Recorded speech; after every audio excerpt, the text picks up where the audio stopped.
नमस्कार दोस्तों, हिंसा प्रभावित बांग्लादेश के लोगों को शरण देने वाले बयान पर पश्चिम बंगाल में सियासत तेज हो गई है और राज्यपाल सीवी आनंद बोस ने इसको लेकर मुख्यमंत्री ममता बनर्जी से रिपोर्ट मांगी है। इसको लेकर राजभवन ने कहा कि विदेशी मामलों से संबंधित किसी भी मसले को संभालना केंद्र का विशेषाधिकार है।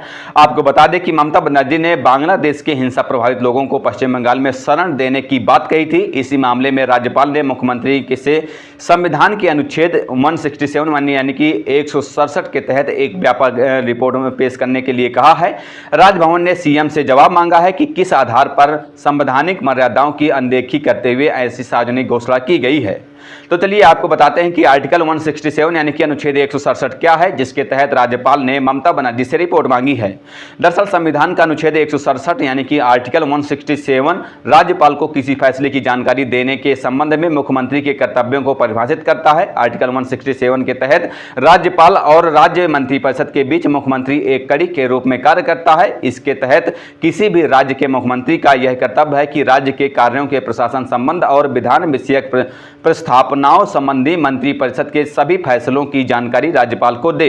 मुख्यमंत्री द्वारा एडवोकेट जनरल, राज्य लोक सेवा आयोग, राज्य चुनाव आयोग आदि के अध्यक्ष और सदस्यों जैसे महत्वपूर्ण अधिकारियों की नियुक्ति के संबंध में राज्यपाल को जानकारी दी जाती है। इसके अलावा राज्यपाल प्रशासन संबंधी और विधान विषयक प्रस्तावनाओं संबंधी उन जानकारी को मांग सकता है जिस पर किसी मंत्री ने फैसला लिया हो, लेकिन मंत्रिपरिषद के सामने उस पर विचार नहीं किया गया हो। पश्चिम बंगाल के राज्यपाल सीवी आनंद बोस द्वारा सीएम ममता बनर्जी से रिपोर्ट मांगने की जानकारी राजभवन के मीडिया सेल ने एक्स यानी कि ट्विटर के जरिए दी है। पोस्ट में राजभवन की मीडिया सेल ने कहा कि बाहरी मामलों का हिस्सा होने वाली किसी भी चीज को संभालना केंद्र का विशेषाधिकार है। विदेश से आने वाले लोगों को आश्रय देने का मामला केंद्र सरकार के अधिकार क्षेत्र में आता है। किसी विदेशी देश से आने वाले लोगों को आश्रय देने की जिम्मेदारी लेने वाले एक मुख्यमंत्री द्वारा सार्वजनिक बयान देना गंभीर संवैधानिक उल्लंघन का संकेत देता है। हालांकि पोस्ट में बताया गया है कि यह एक पोस्ट एक अधिकारी के हवाले से किया गया है। इसके साथ ही पोस्ट में एक डिस्क्लेमर भी लगाया गया है, जिसमें कहा गया है कि यहाँ दी गई सामग्री राजभवन के कर्मचारियों की जानकारी के लिए है और इसे राज्यपाल का बयान न माना जाए। पश्चिम बंगाल की मुख्यमंत्री ममता बनर्जी ने रविवार को कहा था कि बांग्लादेश में बढ़ती हिंसा के मद्देनजर वह पड़ोसी देश में संकट में फंसे लोगों के लिए अपने राज्य के दरवाजे खुले रखेंगी और उन्हें शरण दी जाएगी। ममता बनर्जी ने संभावित मानवीय संकट पर अपने रुख को न्यायोचित ठहराने के लिए शरणार्थियों पर संयुक्त राष्ट्र के संकल्प का हवाला दिया। उन्होंने कोलकाता में तृणमूल कांग्रेस की शहीद दिवस रैली में कहा, मुझे बांग्लादेश के मामलों पर नहीं बोलना चाहिए क्योंकि वह एक संप्रभु राष्ट्र है और इस मुद्दे पर जो भी कुछ बोलना चाहिए वह केंद्र का विषय है। लेकिन मैं आपको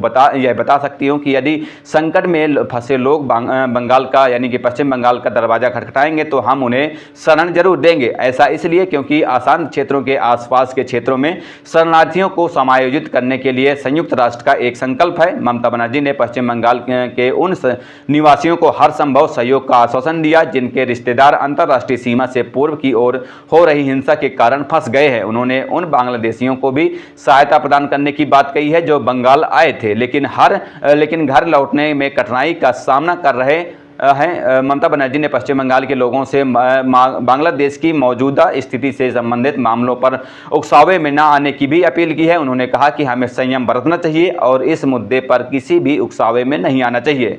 ममता बनर्जी ने पड़ोसी देश में जारी हिंसा प्रभावित लोगों के साथ अपनी एकजुटता भी व्यक्त की। बाद में मुख्यमंत्री ने राज्य प्रशासन द्वारा बांग्लादेश से लौटे लोगों को दी गई सहायता की भी जानकारी दी। बहरहाल इस खबर पर इतना ही। आगे की जो भी अपडेट होंगी हम आप तक पहुंचाते रहेंगे। फिलहाल चलते हैं, मिलते हैं किसी नए वीडियो के साथ। तब तक के लिए बहुत बहुत धन्यवाद। जय हिंद, जय भारत।